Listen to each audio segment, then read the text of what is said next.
Welcome to the video Vort. Torah tells us that Hashem tells Yaakov Avinu to return back to Eretz Canaan. It's time to go home. Shuv el Eretz Avosecha. Go back to the land of your forefathers. There's no equivocation. There's no nuance there. It's very clear Hashem is commanding Yaakov what to do. And Yaakov snaps into action, and the first thing he does is he consults with Rachel and Leah. Vayishlach Yaakov l'Rachel Leah basadeh. He consults with his wives, brings them out to the field to have some private consultation. And the obvious question is, when Hashem says jump, the right answer is how high, not wait a minute, I have to do some consultations. And yet, that's exactly what Yaakov Avinu does. Rabbi Leib Ginsburg in his Yalkut Yehuda says that is precisely the message that the Torah is sending us here. That when one makes a decision that can have potential consequences on those around him, you must consult with those with whom the consequences might fall. And that's exactly what happened here.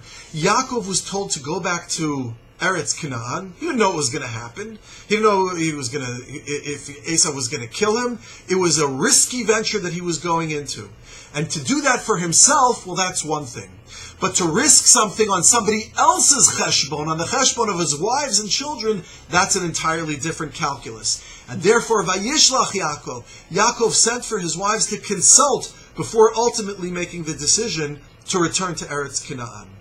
Rabbi Leib Ginsburg suggests a further layer here, and that it's not simply about making a decision about things that impact others, but when we deal with the family unit, when the basic family structure and dynamic, one must consult with his spouse and with the family, because acting unilaterally, acting in an authoritarian manner, the family unit can disintegrate. And when there is no family unit, then the body politic of Klal Yisrael is in jeopardy. And so Yaakov Avinu consults with his wives in order to maintain a good, healthy family dynamic to prevent the disintegration of the family unit.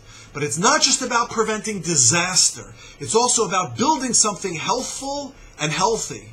And that is the need to consult with Rachel and Leah was about, as Yalkut Yehuda says, Kidei sheyasu es ritzono mitoch cheshek v'ratzon. To lead is not simply to say this is what the rule is, this is what the law is, and you must follow me.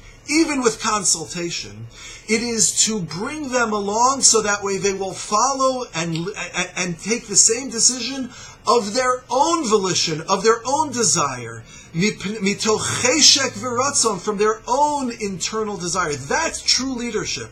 That's how we conduct the family unit. That's how we conduct the family structure. And with a strong family unit, we'll have a strong Klal Yisrael.